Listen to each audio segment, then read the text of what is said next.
नमस्कार, श्री स्वामी समर्थ। आज आपण श्रावण महिन्यातील पुत्रदा एकादशी दिवशी करावयाचे काही चमत्कारिक उपाय पाहणार आहोत, ज्याने घरात सुख समृद्धीची भरभराट होईल, तसेच संतती प्राप्तीसाठी ही खूपच लाभकारक आहेत। भगवान शिवाला समर्पित असलेल्या श्रावण या पवित्र महिन्यात अनेक उपवास आणि सण पाळले जातात। यापैकी एक पुत्रदा एकादशी व्रत आहे, जो श्रावण महिन्यातील शुक्ल पक्षातील एकादशी तिथीला पाळला जातो। असे मानले जाते की या एकादशीचे पालन केल्याने सौभाग्य, समृद्धी, सुख आणि शांती मिळते, विशेषतः पुत्र प्राप्ती होते। एकादशीचे व्रत पाळल्याने भगवान विष्णूचा आशीर्वाद मिळत असला तरी श्रावण मध्ये हे व्रत केल्याने भगवान शिवाचा आशीर्वादही मिळतो।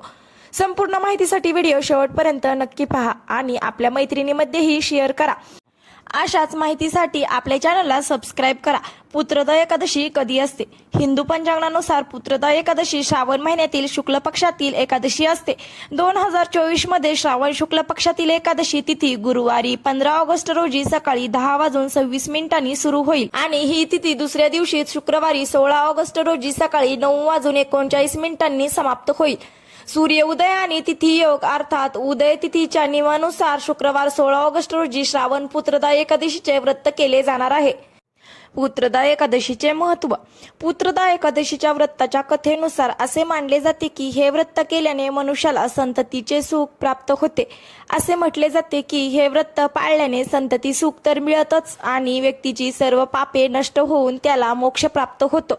व्रताच्या शुभ प्रभावाने धन संपत्ती वाढते आणि घरात सुख समृद्धी येते। पुत्रदा एकादशीचे उपाय। पुत्रदा एकादशी व्रत हे भगवान विष्णूला समर्पित आहे, परंतु या व्रताच्या वेळी ते योग निद्रामध्ये लीन होतात। असे मानले जाते की या पवित्र व्रतावर काही विशेष उपाय केल्यास देवाच्या कृपेने सर्व मनोकामना लवकरच पूर्ण होतात। पुत्रदा एकादशीच्या दिवशी करावयाचे प्रभावी उपाय जाणून घेऊया। धनाची आवक आणि कर्जमुक्तीचे उपाय। पुत्रदा एकादशीच्या दिवशी विधीनुसार भगवान विष्णू आणि माता लक्ष्मीची पूजा करा। यानंतर 5 गोमती चक्रे लाल कपड्यात गुंडाळा आणि माता लक्ष्मी आणि भगवान विष्णूला अर्पण करा। पूजा संपल्यानंतर संध्याकाळी पैशाच्या ठिकाणी किंवा घरात तिजोरीत ठेवा। असे म्हणतात की यामुळे घरात पैशाची कमतरता नसते आणि सर्व प्रकारच्या कर्जापासून मुक्ती मिळते। वैवाहिक जीवनातील अडचणी दूर करण्याचे उपाय। या एकादशीला भगवान विष्णूला प्रसन्न करण्यासाठी कच्च्या दुधात तुळस आणि केशर मिसळून याची पूजा करा आणि अभिषेक करा। हा उपाय केल्याने संसाराचे पालनहार भगवान विष्णू प्रसन्न होतात आणि लवकरच वैवाहिक जीवनातील अडथळे किंवा वैवाहिक जीवनातील अडचणी दूर होऊ लागतात। संतान होण्याचे उपाय। पुत्रदा एकादशीला संतान होण्याचे उपाय केल्यास लवकर लाभ होतो।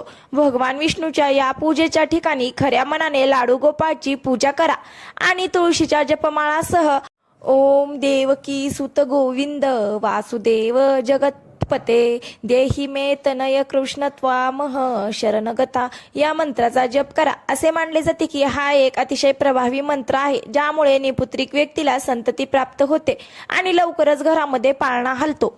तर मंडळी, अशा प्रकारे आपण श्रावण महिन्यातील शुक्ल पक्षातील पुत्रदा एकादशी दिवशी करायचे चमत्कारिक उपाय पाहिलेले आहेत।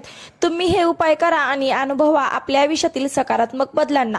तुम्हाला ही माहिती कशी वाटली कमेंट करून नक्की सांगा। आवडली असेल व्हिडिओला लाईक आणि आपल्या चॅनलला सबस्क्राइब करायला विसरू नका। भेटूयात अशाच माहितीपूर्ण व्हिडिओ सोबत, तोपर्यंत धन्यवाद।